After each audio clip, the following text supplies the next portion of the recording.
సైతాన్ అనే మాట ఎక్కడైనా విన్నారా? ఇదే ఎర్రకోట బ్లాస్ట్ లో వాడిన అత్యంత ప్రమాదకర కెమికల్ ట్రయాసోటిన్ ట్రైపెరాడాక్సైడ్ అనే దీని మదర్ ఆఫ్ సైతాన్ అని అంటారు. ఇదొక అస్థిర రసాయన సమ్మేళనం. దీని సాధారణ బాంబులా గుర్తించే అవకాశమే ఉండదు. జస్ట్ ఒక కెమికల్ పౌడర్ లా మాత్రమే ఉంటుంది. కానీ దీని ద్వారా జరిగే విధ్వంసం అపారం. ఢిల్లీ ఎర్రకోట దగ్గర I-20 కార్ని పేల్చడానికి దీనే వాడారని ఫోరెన్సిక్ బృందాలు గుర్తించాయి. కేవలం అమోనియం నైట్రేట్ ద్వారా పేలుడు సృష్టించాలంటే డెటోనేటర్ అవసరం. కానీ TFTP కెమికల్ చాలా సున్నితం. ఏ మాత్రం వేడి పెరిగినా, ఒత్తిడికి గురైనా పేలుడుకు దారితీస్తుంది.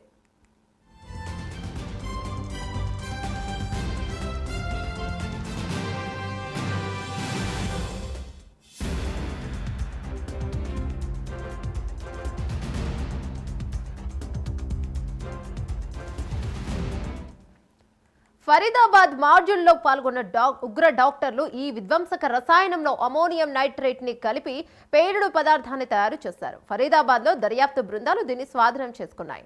అటు జమ్మూ కాశ్మీర్లో నౌగాం పోలీస్ స్టేషన్లో ఇదే కెమికల్ శాంపిల్స్ సేకరిస్తుండగా పేలుడు జరిగింది. 9 మంది ప్రాణాలు కోల్పోయారు. 30 మంది తీవ్రంగా గాయపడ్డారు.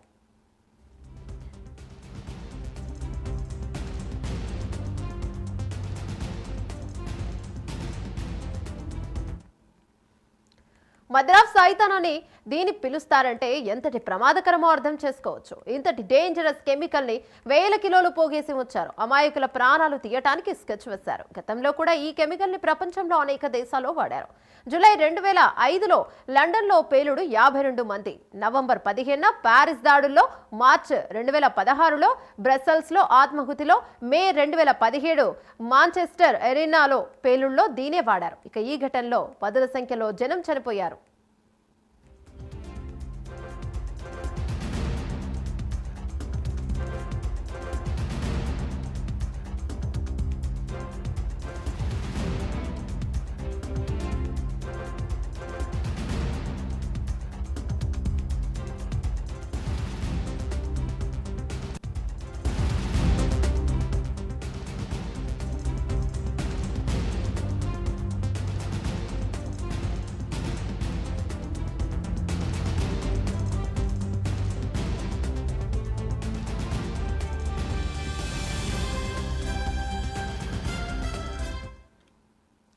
ఇప్పుడు ఇండియాలో ఈ విధ్వంసక రసాయనాన్ని వేల కిలోలు తయారు చేసి పెట్టుకున్నారు. ఈ ముఠాలో ఆత్మహత్యకి పాల్పడిన ఉమర్ నబీతో సహా ముజమిల్ షేక్, ఆదిల్ అహ్మద్, షాహీన్ సాహిద్, పర్వేజ్ సయ్యద్ అన్సారీ, అలాగే ముజఫర్ అహ్మద్, మొహిద్దీన్ సయ్యద్ వరకు అందరూ డాక్టర్లే. వీరిలో చాలా మంది ఆల్ ఫలాహ్ యూనివర్సిటీ కేంద్రంగానే పనిచేస్తారు. ఇంతకాలం RDX, IEDలు భయపెడితే ఇప్పుడు మదర్ ఆఫ్ సైతాన్ అందరినీ వణికించే పరిస్థితి వచ్చింది. ఇప్పుడు స్వాధీనం చేసుకున్న కెమికల్ తో పాటు దేశంలో ఇతర ప్రాంతాల్లో మరెక్కడైనా పోగేసి ఉంటారా అనే సందేహాలు కూడా వినిపిస్తున్నాయి.